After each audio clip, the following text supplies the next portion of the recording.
सारी दुनिया की ठोकर खा लो, सारी दुनिया के हाथ जोड़ लो, सारी दुनिया से निवेदन कर लो और उसके बाद भी तुम्हारी दुख की घड़ी समाप्त नहीं हो, तब प्रयास करना। तुम्हारे घर में कोई गमला हो, कोई पौधा लगा हो, जो भी पौधा लगा हो, हम ये नहीं कहेंगे कि वो गुलाब का है कि गेंदा का है कि शमी का है कि बेलपत्री का है।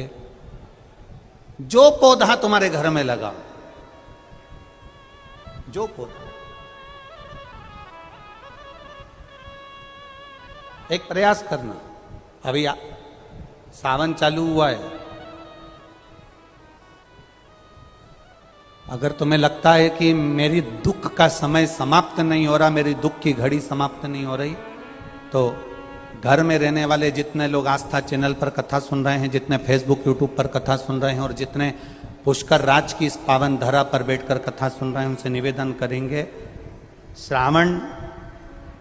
2 सावन अब की बार हैं, एक अधिक मास का भी पड़ेगा और एक श्रावण ये पड़ेगा। ये जब 2 श्रावण पड़ते हैं तो इसमें हरि और हर का मिलन होता है, हरि और हर का मिलन, क्योंकि अधिक मास जो है वो भगवान पुरुषोत्तम का है, भगवान विष्णु का, और सावन के मध्य में अगर पड़ रहा है तो देवाधिदेव महादेव के साथ भगवान हरि का मिलन हुआ है, इसलिए इसको हरिहर श्रावण कहते हैं। ये 2 महीने के श्रावण में अगर मान लो एक दिन आपका निकल भी गया, 2 दिन आपके छूट भी गए, कोई दिक्कत की बात नहीं है। जो पेड़ तुम्हारे यहां लगा हो, जो पौधा तुम्हारे यहां लगा हो, जो वृक्ष तुम्हारे यहां लगा हो, जो क्यारा तुम्हारे यहां, कुंडी तुम्हारे यहां, उसी की मिट्टी को, उसी के पेड़ के नीचे, उसी पौधे के नीचे, उस मिट्टी को थोड़ा सा हाथ से उसको उठाकर एक लिंग की आकृति बना लें। उसमें जलाधारी बनाने की जरूरत नहीं, केवल लिंग की आकृति बनाकर उसी की पूजन वहीं कर कर पानी चढ़ाकर 15 से 20 मिनट बाद अपना काम करने के बाद उसी को उसी मिट्टी में विसर्जन कर दें, अपनी कामना कर कर। देवाधिदेव महादेव 2 महीने के बाद क्या देगा ये वही जान सकता है। वो क्या प्रदान करेगा ये उसके ऊपर। देख लिया हमने, बहुत प्रयास कर कर देख लिया, सारी दुनिया का हमने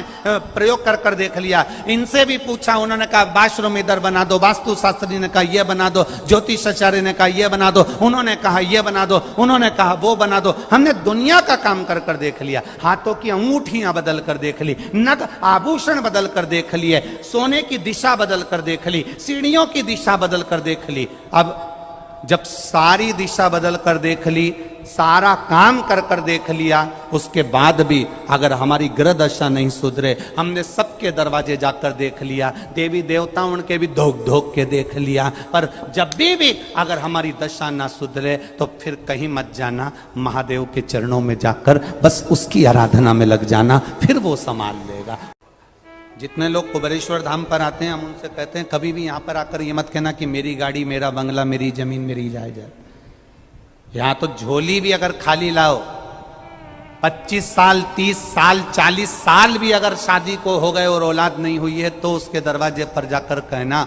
कथा सुनते सुनते उसके 7 दिन की कथा में कंकर शंकर का स्पर्श रोज कर कर अपने गर्भ को लगाते हुए कहना, तेरी कथा सुन रही हूं, मैंने सुना है तू सबकी गोदी भर देता है, मेरी शादी को 30 साल हो गए, झोली तो तू ही भरेगा, मुझे विश्वास है खाली नहीं लौटाएगा, और वो देकर ही भेजता है,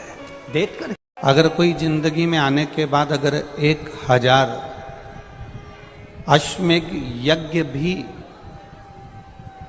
नहीं कर पाता, पृथ्वी पर आने के बाद में अगर मान लो कि हमने 1000 अश्वमेघ यज्ञ नहीं करे, 1000 अश्वमेघ यज्ञ को हम नहीं कर पाए, तो